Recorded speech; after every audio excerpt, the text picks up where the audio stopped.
Charlie, wind to various 030 degrees, 11 knots, destined 26 knots, touchdown 010 degrees, 11 knots, destined 25 knots, runway 05, clear to land. Clear to land, runway 05, Lufthansa 53 Charlie.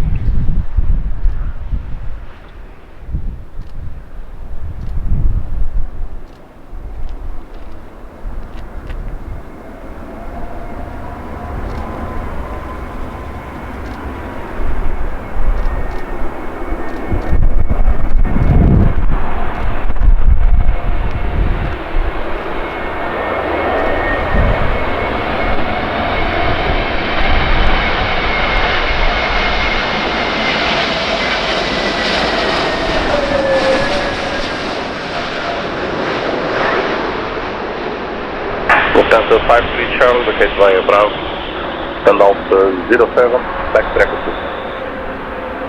Via Bravo, stand Alpha 07, backtrack approved, Lufthansa 53 Charlie.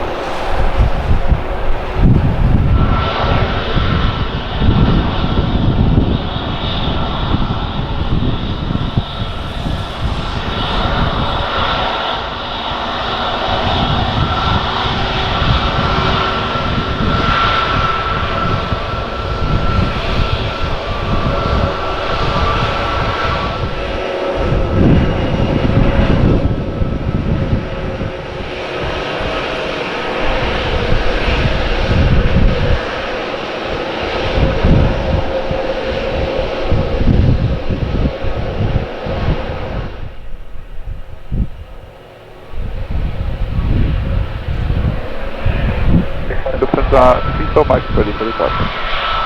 Lufthansa 34 Mike, wind 020 degrees, 15 knots, runway 05, clear for takeoff. Lufthansa 34 Mike, clear takeoff, runway 05.